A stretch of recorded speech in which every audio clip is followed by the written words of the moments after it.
Bismillahirrahmanirrahim. Assalamualaikum warahmatullahi wabarakatuh. Asyhadu an la ilaha illallah, asyhadu anna Muhammadar Rasulullah. Allahumma sholli ala sayyidina Muhammad wa ala ali sayyidina Muhammad. Kama sholaita ala sayyidina Ibrahim wa ala ali sayyidina Ibrahim. Bil alamina innaka Hamidum Majid. Sebelumnya kita panjatkan dahulu doa kepada Gusti Allah Agung untuk saudara-saudara kita yang telah memberikan sholawatnya kepada channel dakwah ini,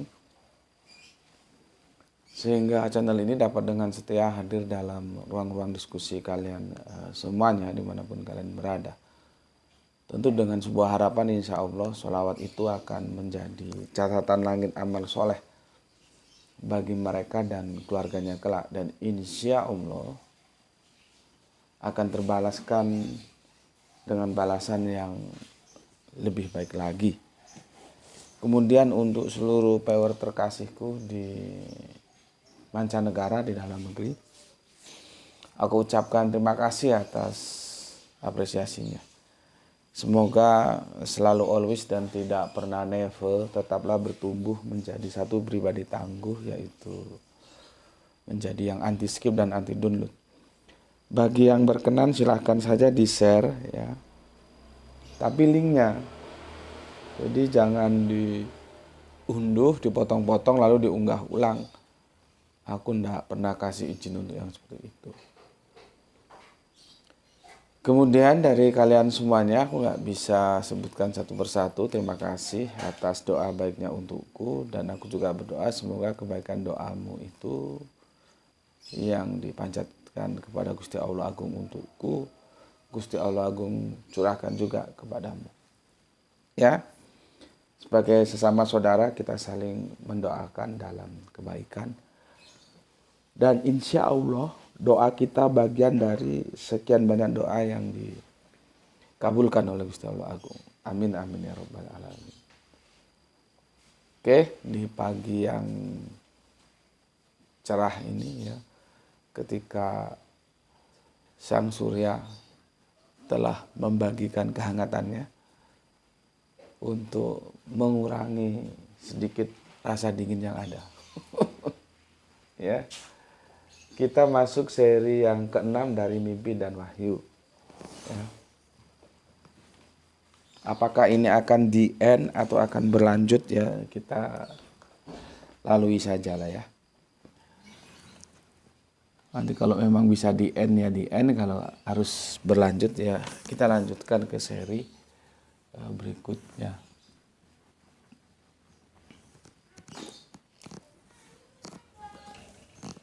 Seri 6 ya.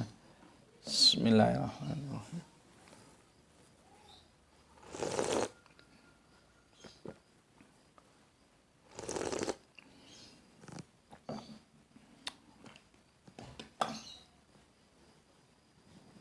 Oke. Kita kemarin sudah membahas ya tentang arok dan ahlam ini ya. Kalau ahlam ini mimpi-mimpi, kalau ini mimpi ahlam. Jadi ini tunggal, ini jamak, itu aja sih bedanya. Ya. Di sini ya, arok, ahlan dan manam itu sama-sama mimpi. Yang arok itu ada di Quran surat Yusuf 12:43, yang alham itu di surat Yusuf 4:4. Jadi ini di sini langsung ke sini dalam satu rangkaian cerita. Ya. Ini cerita tentang Nabi Yusuf, ya, Nabi Yusuf ada di Al-Quran itu di surat yang ke-12 ya. Kalau kita cari rujukannya di kitab Kejadian, ini ada kitab Kejadian 41 ayat yang ke-1 sampai yang ke-36 ya, rujukannya ke sini. Oke. Silahkan kalau mau merujuk ke kitab Kejadian boleh ya. Kejadian 41 ayat 1 sampai 36. Ini aku hapus saja dulu ya.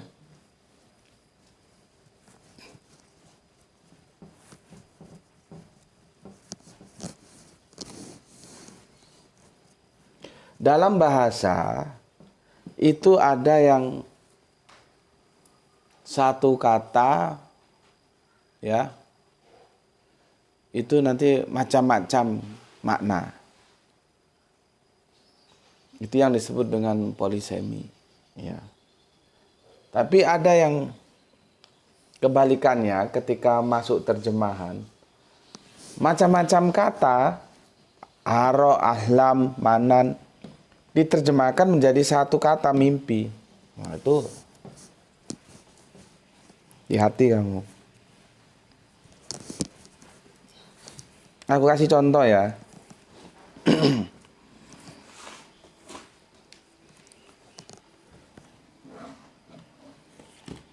Ada apa?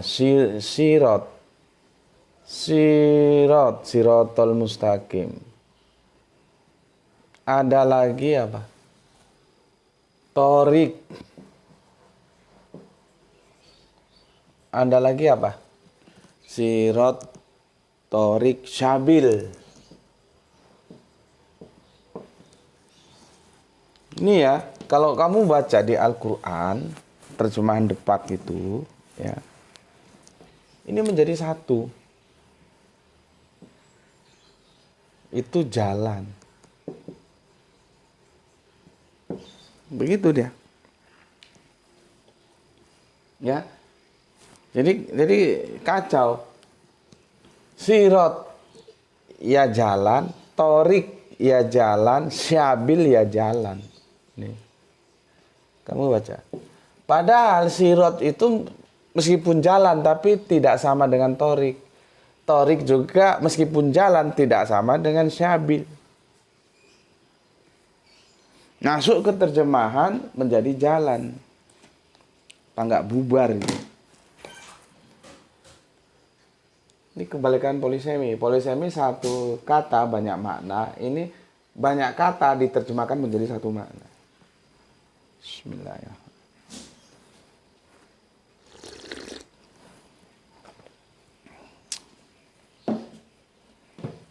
Untungnya, alhamdulillah, mungkin itu salah satu cara Gusti Allah Agung, alif lam lam ha atau Yahweh menjaga firman-Nya.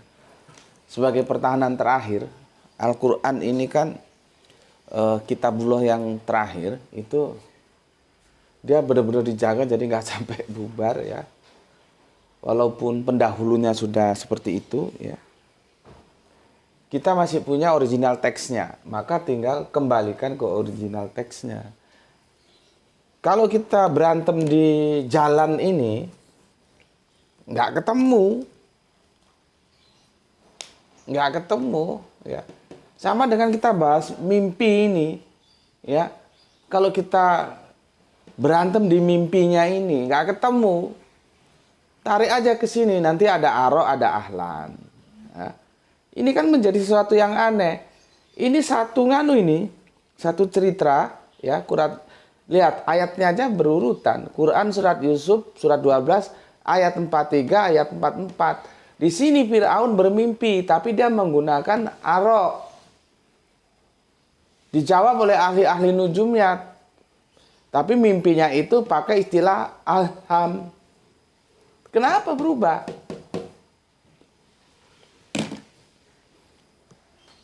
Makanya gue kan sudah ingatkan kemarin, kalau ada sesuatu yang rasionalitasmu sulit menerima, ya itu jangan ditolak. Karena ini kebenarannya kebenaran wahyu. Gitu loh. Tunggu dulu sampai kamu mendapatkan penjelasan. Ya kamu berusaha cari dengan siapa saja, nggak ketemu dengan di sini, dengan di sana, dengan sampai nanti ketemu. Gitu loh. Lah kalau tiba-tiba kamu tolak seperti yang aku gambarkan kemarin, abad ke-7 loh, belum ada teknologi pengeboran lepas pantai, tiba-tiba orang di Arab sana dikasih tahu oleh Kanjeng Nabi tentang sebuah firman bahwa di dalam laut itu airnya mendidih, dalam laut itu ada api. Kan bingung orang.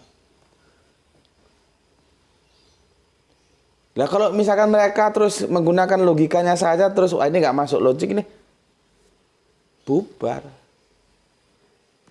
Karena ada yang irasional, rasional, transrasional. Yang harus kita pegang dulu bahwa wahyu itu, kitab suci itu kebenaran mutlak. Nah, kalau kita belum tahu, tunggu atau cari jawabnya. Jangan ujuk-ujuk kamu tolak saja. Ya. Sama ini nanti tahu apa itu aro, ahlam, manam. Masalahnya kan kita kan ramenya di sini. Ya. Seperti ini. Ada sirot, ada torik, sabil. Kita ramenya di jalan. Ya nggak ketemu. Kembang sentul. Sitok ngalor, sitok ngidul. Nggak ketemu satu. Ngalor itu kemana? Ngidul itu ke selatan. Ya. Ngalor itu ke utara. Satu ke utara, satu ke selatan. Nggak ketemu. Ya. Satu lagi aku kasih contoh. Ya, beginilah kalau kita tidak pernah meneliti, ya jadinya nggak ngerti. Berulang kali aku bilang, ya, hati-hati. Ada ilah, ada rob. Masuk ke terjemahan jadi satu kata. Tuhan. Padahal Tuhan yang ilah itu tidak sama dengan Tuhan yang rob.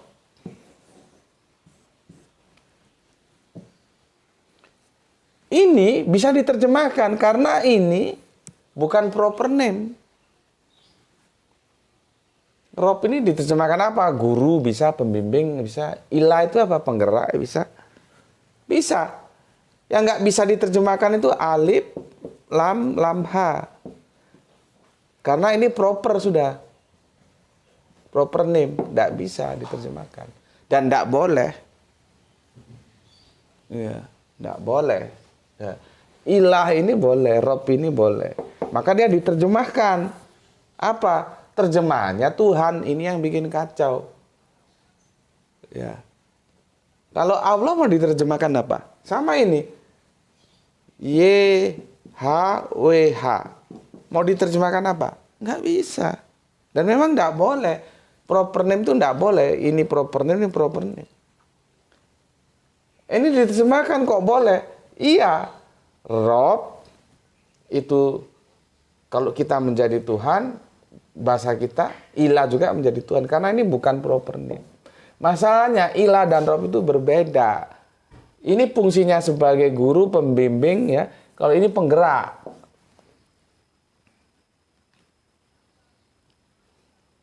Penggerak kehidupanmu itu ini loh. Kalau kamu orang beriman, kamu digerakkan berdasarkan apa bimbingannya Gusti Allah.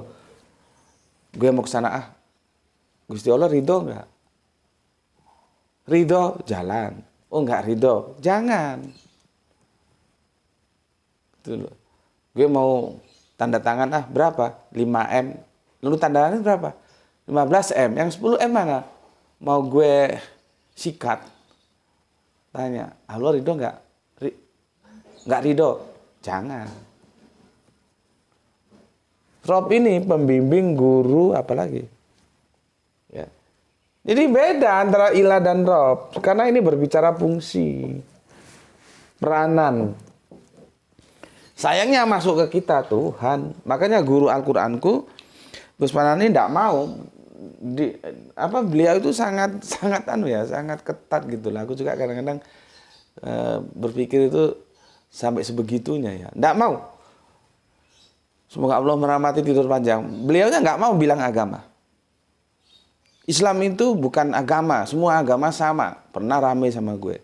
Loh kok bisa gitu Gus? Bisa. Loh Islam itu apa? Din, dia bilang. Coba. Karena nggak mau terjebak dengan seperti ini. Makanya kalau ketemu ilah ya dibaca ilah sama beliau. Ketemu rob ya dibaca rob.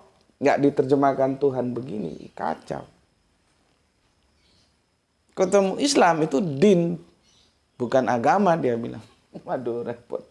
Tapi kan karena gue muridnya, gue ngerti, gue ya tenang-tenang saja.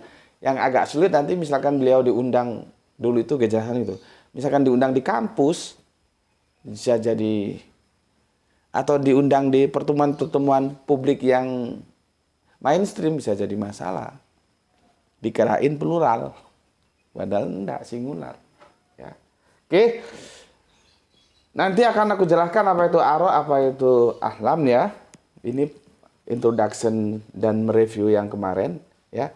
Semoga nanti kalian tahu. Oh, begitu toh wahyu itu. Ya. Dan itu merupakan salah satu tools cara Gusti Allah Agung menyampaikan wahyunya kepada Kanjeng Nabi gitu. Ya.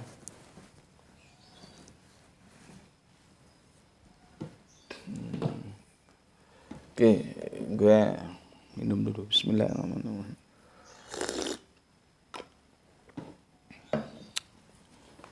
Oke, gue baca ya komen yang masuk dari kalian sebagai bentuk apresiasiku kepada kalian. Nanti mikir capek-capek, nulis capek-capek, masa nggak pernah diapresiasi, nggak pernah dibaca kan ya, nggak enak.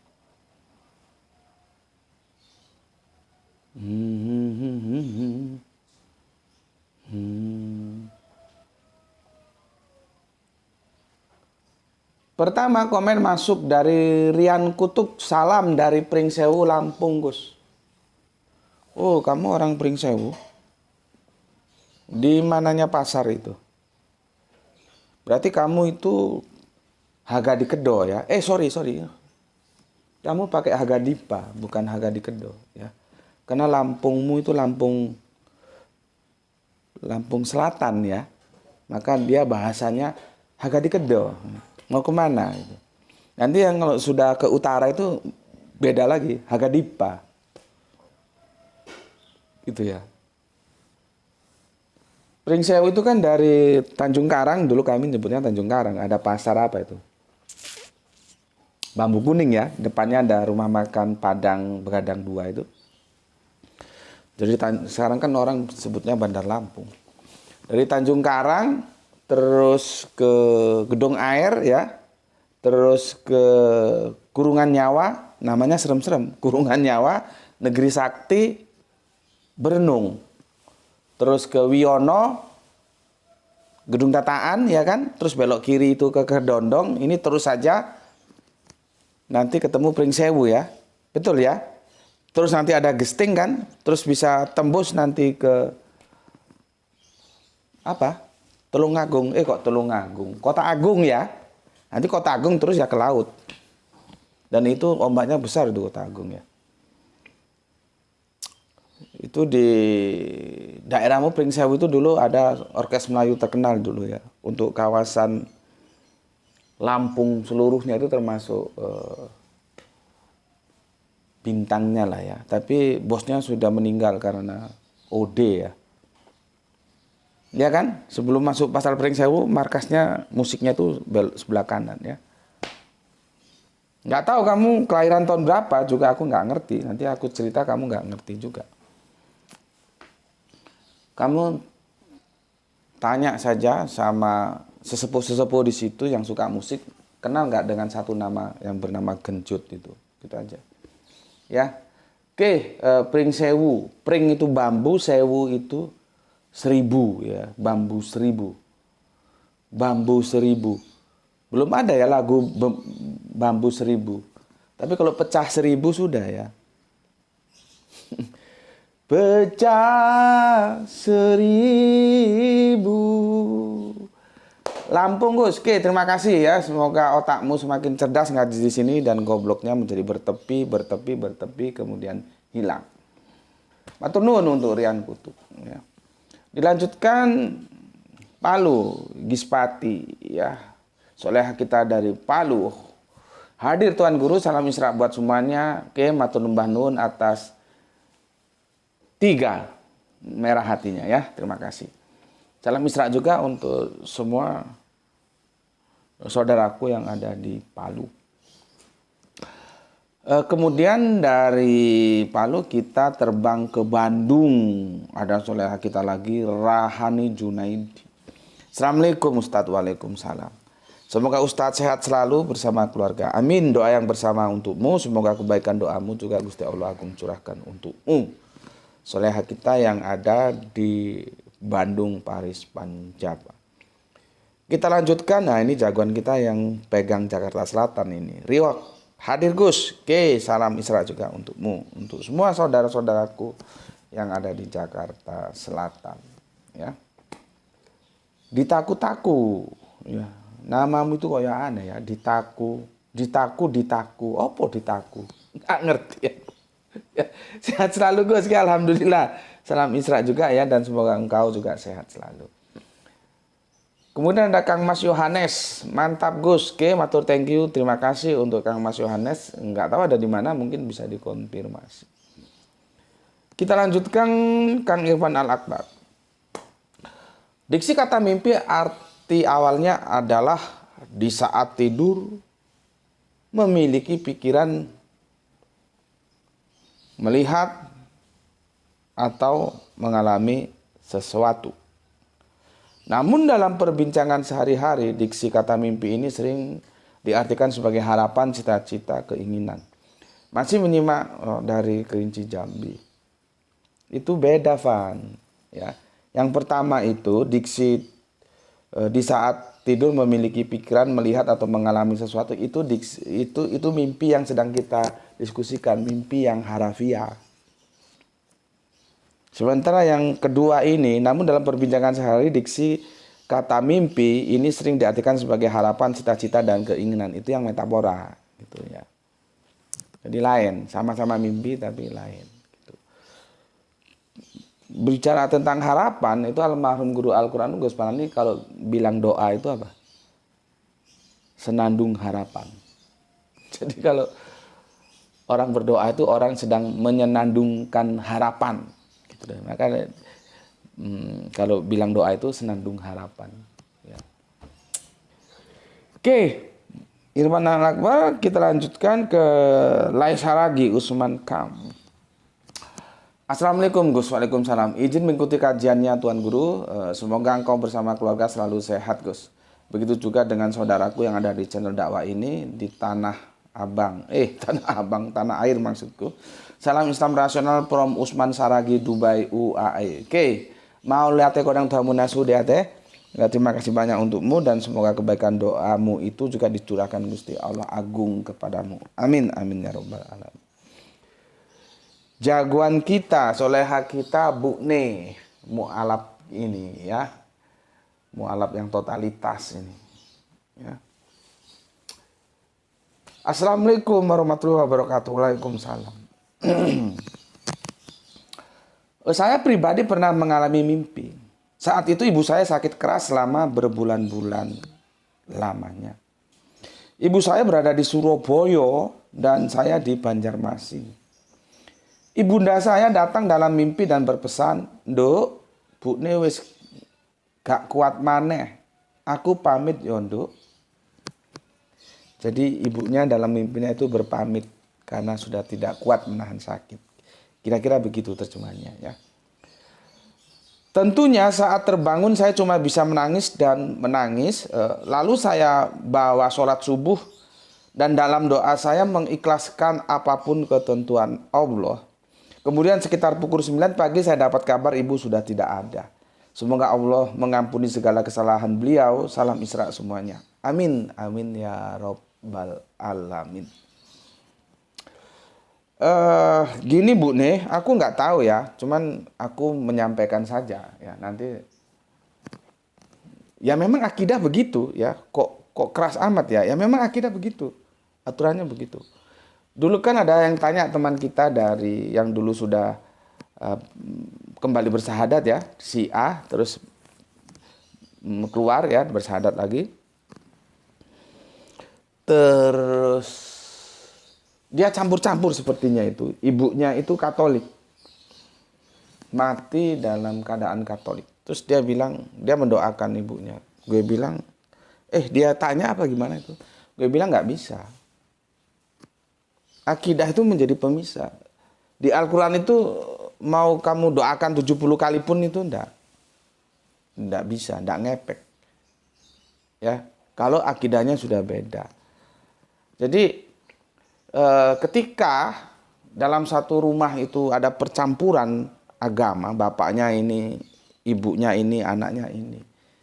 Itu kita tinggal berbicara dalam tataran humanis sosial saja. Bahwa di antara kita harus saling hormat, saling baik. Seorang anak mengasihi, menghormati orang tuanya mengasihi anak-anaknya. Begitu. Urusan akhirat sudah nggak bisa. Jadi kalau kita beda akidah, sekalipun dengan orang tua, itu doa mendoakan sudah nggak bisa. Ya. Makanya di Al-Quran dibilang 70 kali itu bukan berarti didoakan 70 kali ya. Sebanyak mungkin, kata 7 itu jangan dipahami harafiah. Warisannya nggak habis dimakan 7 turunan, itu bukan berarti keturunan 1, 2, 3 sampai 7. Artinya saking banyaknya hartanya nggak habis-habis gitu loh ya. Begitu juga 70 kali kamu mintakan ampun itu nggak ada efeknya. Kalau yang kita mintain ampun itu tidak seakidah dengan kita, tidak sesama Islam. Kok berat ya? Ya memang begitu aturannya. Tapi walaupun demikian, pada kehidupan humanisme kita harus menjalin hubungan yang baik. Gitu. Ya. Abu ini kan mu'alaf. Gue kagak tahu sang bunda ketika meninggal itu apakah sudah muslimah ataukah gimana, kan gue nggak tahu. Hanya aku ingatkan, kalau misalkan akidahnya beda, nggak bisa didoain apa aja itu nggak ngefek gitu. Ya begitu, akidah itu tegas. Ya. Nah, makanya aku kan harus mengatakan seperti apa yang seharusnya aku katakan. Ya. Banyak teman-teman dari Islam sendiri kadang-kadang salah memahami ketika Yesus mengatakan, aku datang bukan membawa damai tetapi pedang. Itu bahasa metafora yang itu artinya Yesus itu akan membedakan, memutus antara orang yang beriman dan orang kafir. Maka beliaunya mengatakan, aku datang bukan membawa damai, melainkan pedang. Itu artinya ya seperti tadi itu, ketika akidah itu memang memutus. Nah ini kan gue fair toh. Gue justru mengingatkan saudara-saudara gue yang Islam, jangan salah memahami ayat itu. Nanti dipahami, ini bertentangan dengan ayat kasih. Padahal hukum kedua itu adalah kasihilah sesamamu seperti engkau mengasihi diri sendiri. Salah alamat, bos. Ya, salah alamat. Konteksnya nggak ke sana gitu. Jadi kalau kita nggak tahu ayat itu dibenturkan, ya menjadi salah gitu ya. Nah, ini kan bukti bahwa aku fair gitu loh. Tidak, aku itu bukan orang yang pokoknya di luar Islam harus dibikin habis, harus salah, nggak begitu. Cuman karena yang coro-coro goblok ini kan dia memandang begitu. Gue nggak boleh begitu, karena gue berpikir dalam kerangka akademis, yang benar ya benar, yang salah ya salah. Seperti kemarin ada coro bilang gue itu menyerang Paulus, goblok. Ketika Paulus benar, dia nggak lihat video gue bilang bahwa aku membela Paulus. Yang dia lihat ketika gue menyerang Paulus, menyerang pemikirannya yang tidak sejalan dengan apa yang diajarkan Yesus. Ya, enggak, gue ini fair itu. Jadi itu Bu Ne ya. Kalau memang sudah sama-sama muslimah sih ya alhamdulillah gitu loh ya.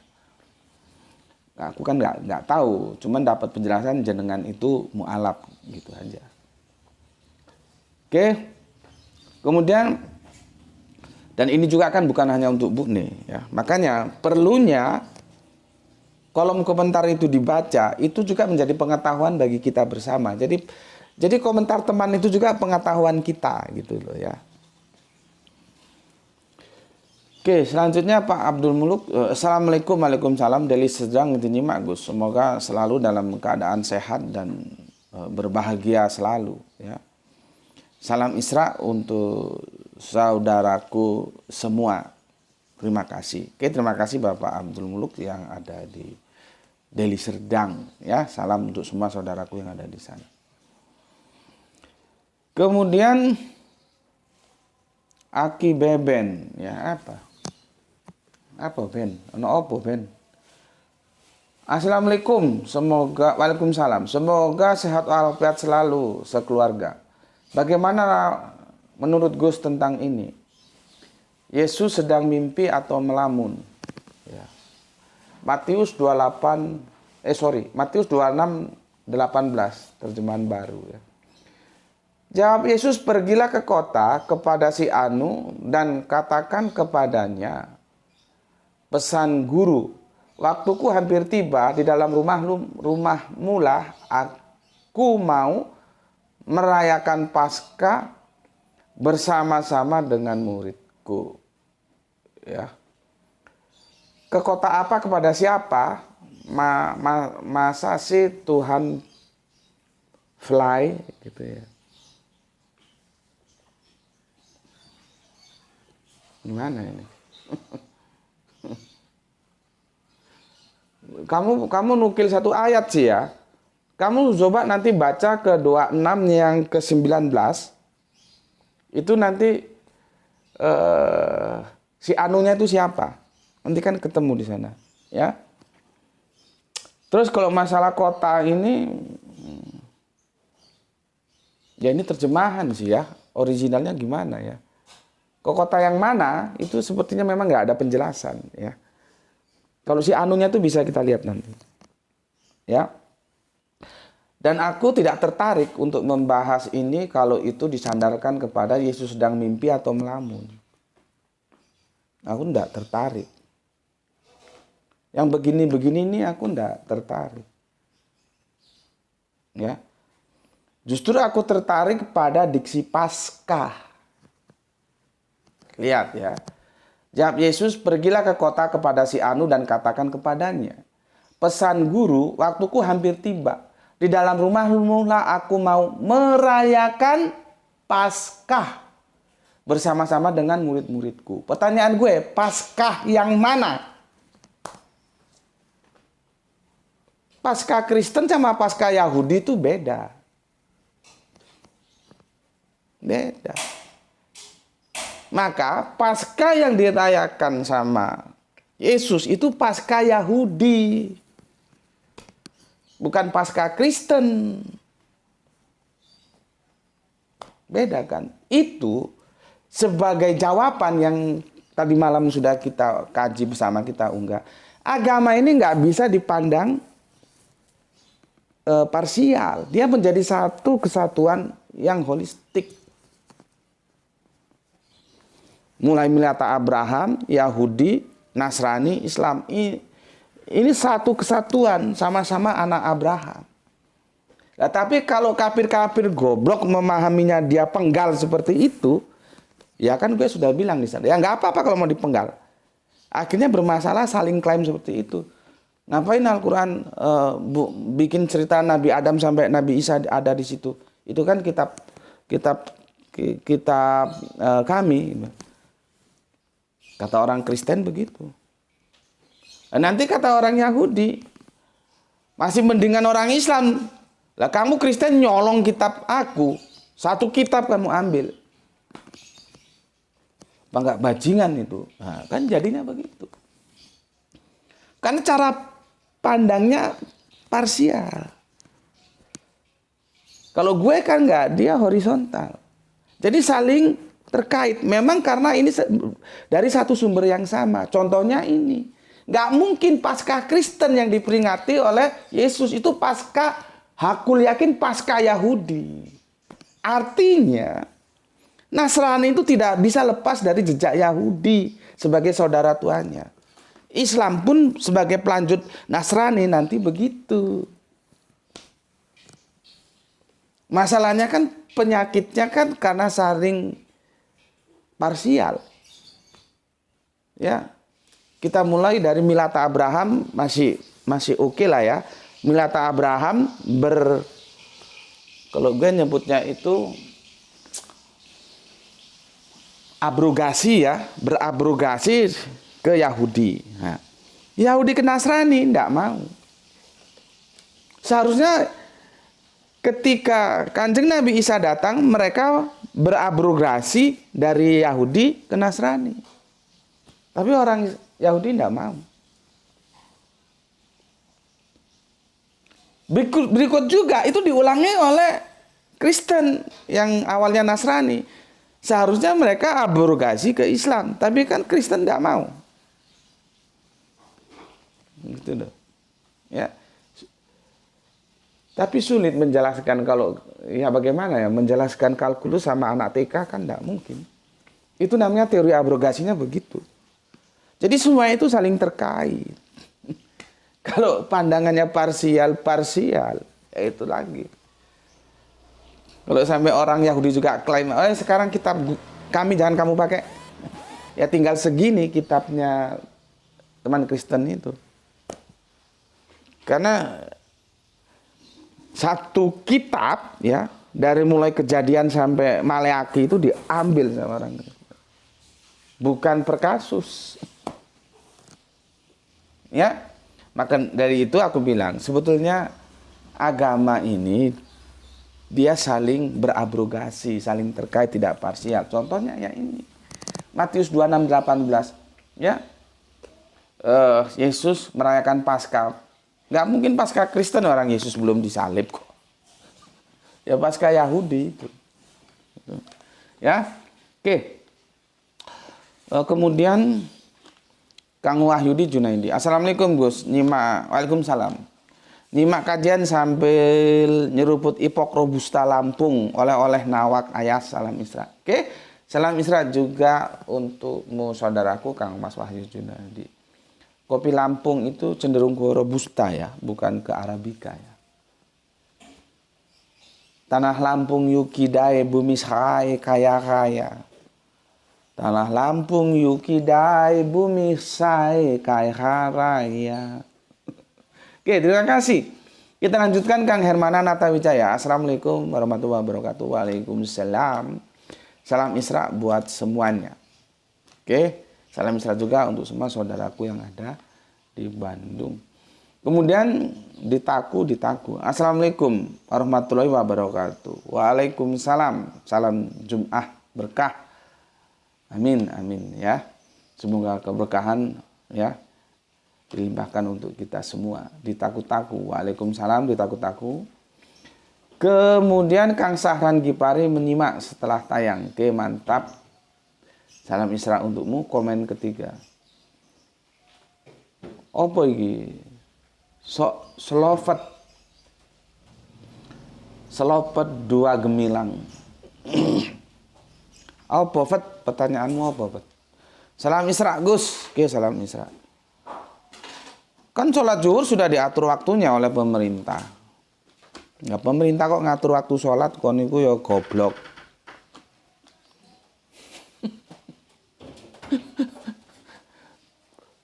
Sampai istriku aja tersenyum.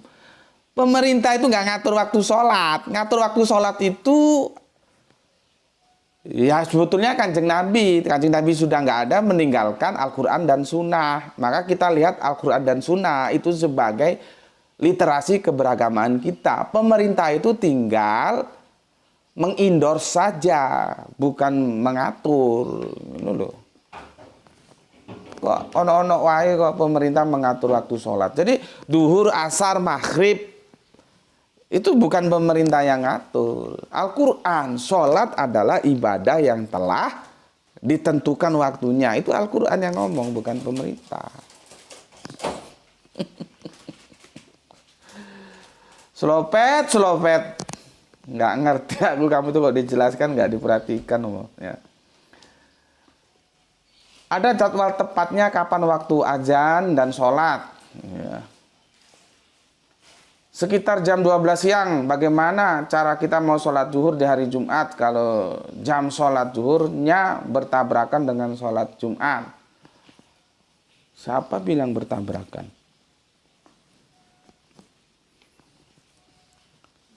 Kok bisa bertabrakan gitu loh? Ya. Melintasi, aku tidak menggunakan diksi bertabrakan, melintasi waktu Jum'ah itu bilangannya kan, satuannya kan hari, yaum. Ya. Itu dalam hadis kan dijelaskan 12 jam. Waktu duhur itu cuma 3,5 jam. Otomatis yang 3,5 jam itu ada di dalam lintasan yang 12 jam. Ngerti orang gue? Ya. Artinya kita nggak bisa sholat duhur di masjid dong. Siapa bilang nggak bisa? Nah gue bisa tuh. Karena di masjid orang-orang pada lagi sholat Jumat. Emangnya sholat Jumat berapa jam? Inilah karena dia jadi korban bahwa sholat duhur itu begitu masuk baru boleh sholat Jumat. Jadi dia otaknya sudah teracuni oleh kebiasaan yang ada. Jumat itu hanya boleh dilakukan di waktu duhur. Dia nggak tahu informasi yang lainnya. Seperti gini, dia nggak tahu informasi bahwa Kanjeng Nabi pernah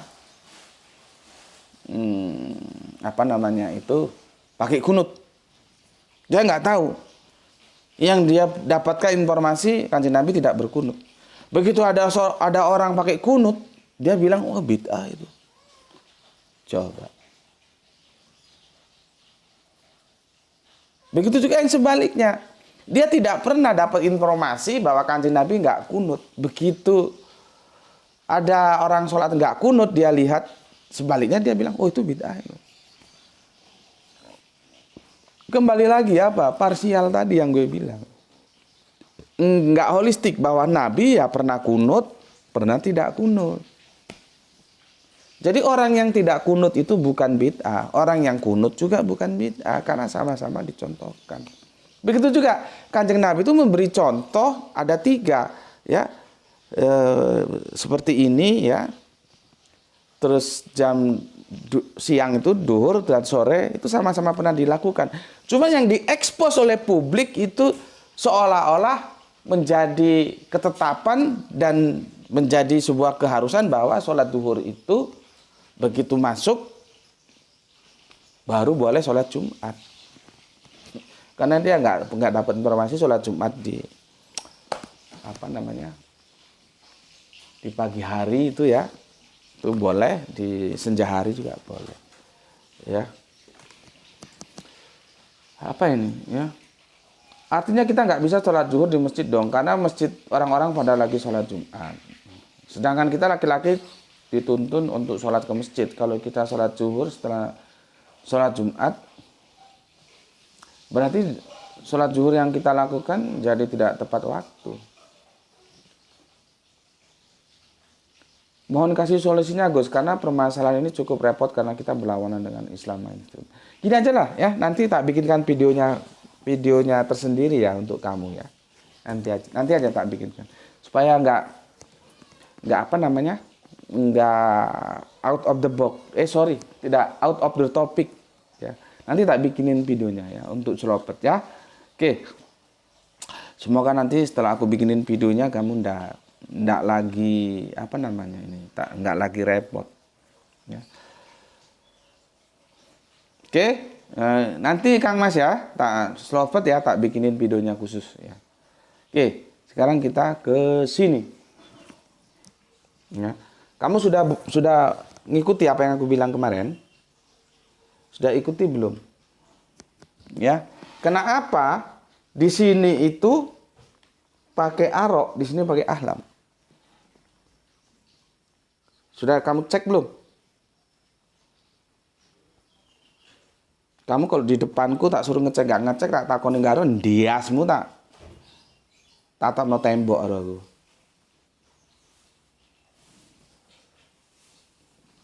Ya. Kita lihat di surat Yusuf yang 43 ya. Dan raja ya, ini Firaun ini ya, berkata kepada para pemuka kaumnya, sesungguhnya aku bermimpi melihat 7 ekor sapi betina yang gemuk dimakan oleh 7 ekor sapi betina yang kurus, 7 tangkai yang hijau dan 7 tangkai lainnya kering. Wahai orang yang terkemuka, terangkanlah kepadaku tentang takwil mimpiku itu jika kamu dapat menakwilkan mimpi. Itu 43. Dijawab di 44-nya ya. Mereka menjawab mimpi-mimpi yang kosong. Jadi mereka menjawab itu mimpinya si raja si Firaun itu ya. Dibilangnya mimpi-mimpi yang kosong dan kami tidak mampu menakwilkan mimpi itu. Berarti di Quran surat 12:43 ada mimpi, di 44-nya ada mimpi. Yang jadi masalah kalau kita tarik ke Arabiunnya, kenapa di sini mimpinya Aro, di sini Alham? Tahu kamu? Kenapa? Sudah dicek belum? Kemarin kan aku suruh ngecek. Kamu cek di Al-Qur'annya. Ya. Kenapa? Kan sudah gue bilang tadi. Ya, antara ilah dan Rob itu beda. Tiba-tiba kok jadi Tuhan semua. Ya. Ya. Kenapa? Gini aku jelaskan. Ya. Ini aku jelaskan. Ini aku tarik di sini ya.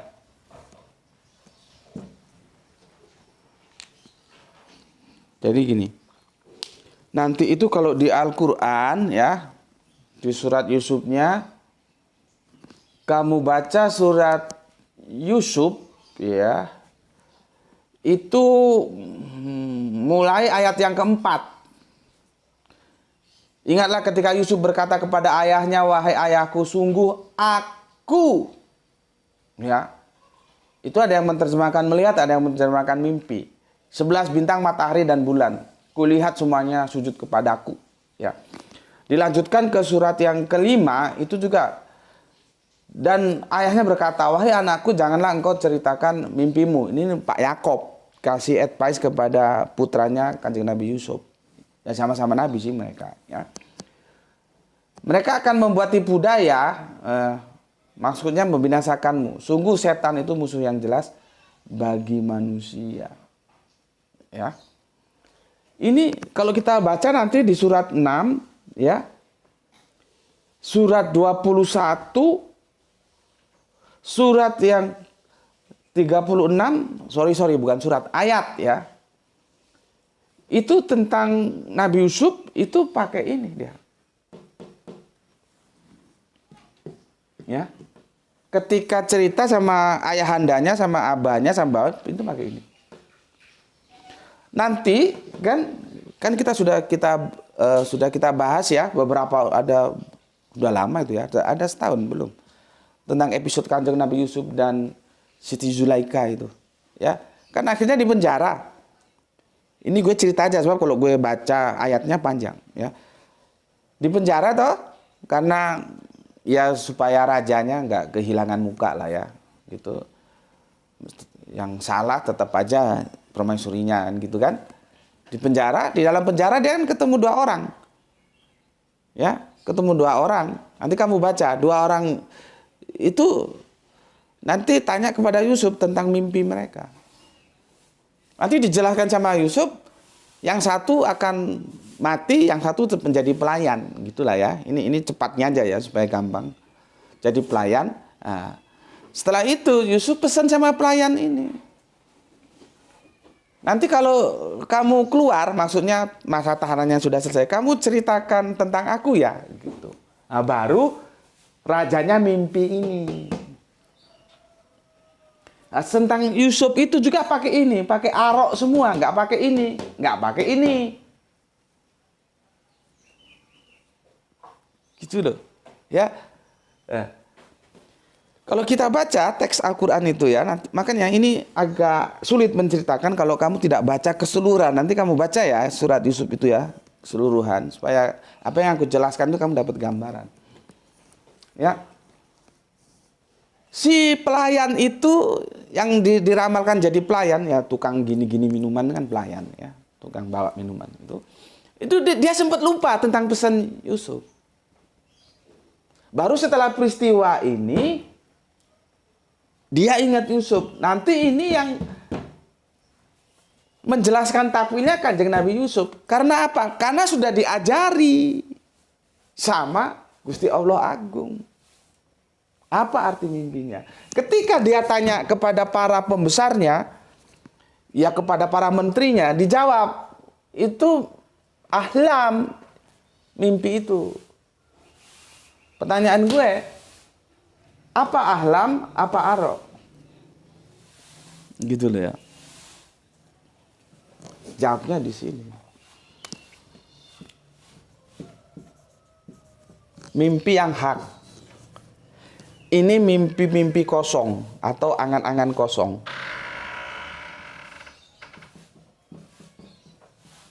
Sama mimpinya. Tapi di sini mimpi yang hak. Makanya, nah, ini kemarin si Alif supaya lu tahu, Lip. Itu disebut ru'yah sodikoh, mimpi yang benar, mimpi yang hak. Kanjeng Nabi itu ketika menerima Al-Fatihah itu dalam mimpi yang ini, maka disebut ru'yah sodikoh. Mimpi yang benar, mimpi yang hak. Bukan yang ini. Ini mimpi-mimpi kosong, angan-angan kosong.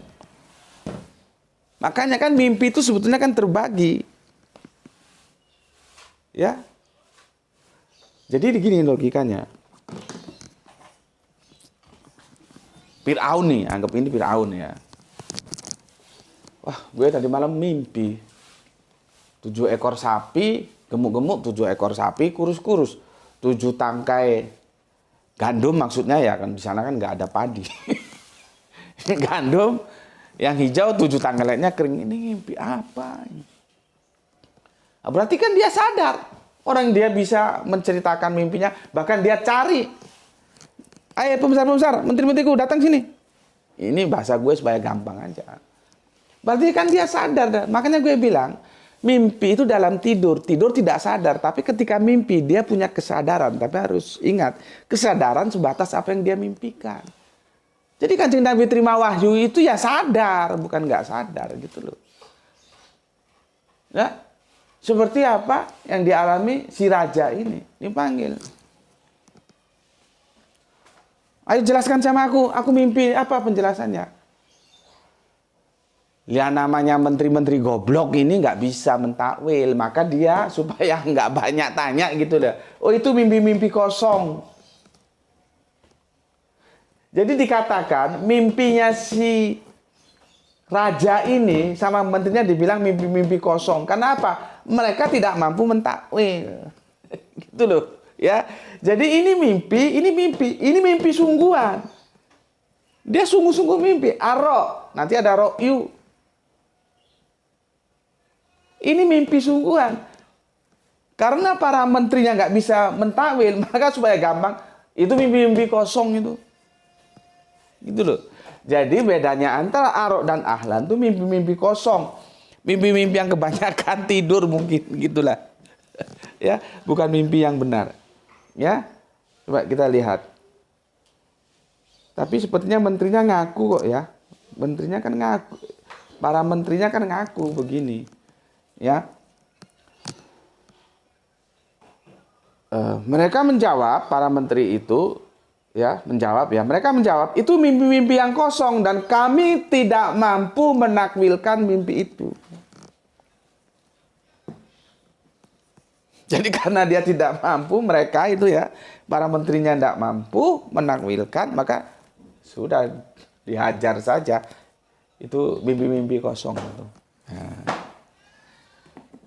jelas ya? Nah, nanti ini yang menyelesaikan mimpinya siapa? Si temannya Kanjeng Nabi Yusuf dalam penjara itu nanti. Yang, oh gue ingat, gue ada teman dalam penjara. Yusuf masih dalam penjara. Dia bisa. Dulu gue mimpi ditakwil sama dia dan jadi kenyataan. Nah, nanti Kanjeng Nabi Yusuf dipanggil. Kenapa Kanjeng Nabi Yusuf bisa mentakwilkan mimpi? Karena diajari oleh Gusti Allah Agung di ayat atasnya. Gitu loh. Jadi ini bukan, Aro ini bukan ahlam. Mimpinya si raja itu bukan mimpi yang berupa angan-angan kosong, tapi mimpi yang benar. Makanya pakai aro, nggak pakai ahlam. Nah, Kanjeng Nabi Muhammad menerima wahyu itu mimpi yang aro. Jelas? Gue breakdown gini, kalau otak lu kurang jelas juga nggak tahu gue pakai cara apa harus jelaskan.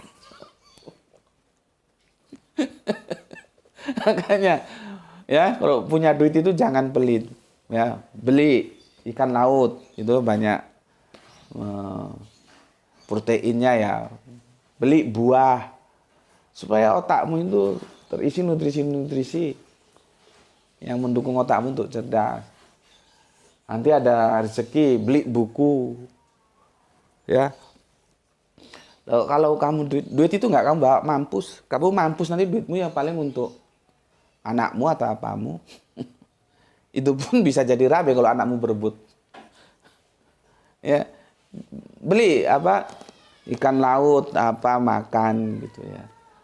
Terus buah-buah itu ya. Itu bisa membuat otak kita cerdas gitu. Karena kalau kamu otaknya sudah cukup, aku juga kan enak jelaskan gini, oh langsung paham. Kerangka berpikir gue seperti itu begini gitu loh. Nggak berputar-putar ditanya lagi. Ya gue sih nggak apa-apa sih betulnya ditanya lagi. Yang namanya mengulang juga itu ya baik-baik saja. Cuman kan yang gue maksud kalau otak lo itu cukup ya, tidak otak setengah tiang. Apalagi di bawah tiang ya. Gue tidak terlalu sulit menjelaskannya gitu ya. Bismillahirrahmanirrahim. Karena sering ya. Tapi kan gue ngukurnya dari komen yang masuk. Yang bisa terukur kan di situ. Kalau nggak komen ya nggak ngerti gue. Dari komen yang maksud tuh gue sering lihat, wah ini loss ini. Mereka nggak ngerti maksudnya ini kemana. Padahal itu penting. Kenapa? Karena nggak dikomen. Ya, nah ini begini. Ya, Arok sudah kita tahu itu mimpi yang benar, mimpi yang hak. Sementara ahlam ya itu mimpi-mimpi yang kosong. Ya, mimpi-mimpi yang kosong. Nah, kita sudah tahu Arok. Sebetulnya sih ini sudah selesai. Kalau tujuannya aku menjelaskan tentang bagaimana Kanjeng Nabi lewat mimpi menerima wahyu pertama yaitu Al-Fatihah. Karena di sini kan Arok. Ya. Arok. Kanjeng Nabi Yusuf melihat bintang, matahari, rembulan, sujud. Itu juga pakai arok, nggak pakai ini. Pakai ini. Sebetulnya kalau di sini udah selesai sudah. Cuman ya kita tuntaskan lah besok di seri ke-7 kita menjelaskan tentang manam itu apa. Nah, jadi nanti lengkap. Apa itu arok, apa itu ahlan, apa itu manam. Aku sudah jelaskan demikian semampuku ya. Jadi ini sama-sama mimpi tapi beda ini dengan ini. Ya. Situ dulu sudah 1 jam ya. Ya memang kajian kita nggak ada yang 15 menit sih ya. Besok aku akan ke Surabaya ya. Ada acara bersama teman-teman dakwah. Ya, nggak tahu besok gimana ya, apa kita bisa kajian juga ya, nantilah aku lihat ya. Untuk Mas yang tadi tanya tentang Jumat dan Duhur, nanti aku bikinkan videonya lah ya. Nanti kok tak jawab gitu mungkin kurang jelas. Oke, semuanya ya. Kita lanjut ke seri yang ke-6 insya Allah ya. Baru kita nanti tahu apa itu manam ya. Kalau arok dan ahlan sudah jelas. Menurutku sih aku sudah jelas sekali menjelaskan. Kalau kalian belum jelas juga ya diputar lagi kan videonya ada sudah ya. Nanti kalau kurang jelas juga ya silakan. Bisa lewat WA, bisa lewat kolom komentar ditanyakan. Oke, sampai di sini dulu. Ya. Pesan aku, jaga Allah, jaga Kanjeng Nabi, jaga Al-Quran, ya, jaga sholatmu dalam bingkai keindahan imanmu, tapi tetap memberi hormat kepada saudara-saudara kita yang memilih jalan lain, karena mereka tetap saja saudara kita. Semoga mendapatkan keberuntungan, rezeki yang barokah, dan kesehatan yang prima. Terima kasih, salam Isra, Islam rasional. Alhamdulillahirobbil alamin.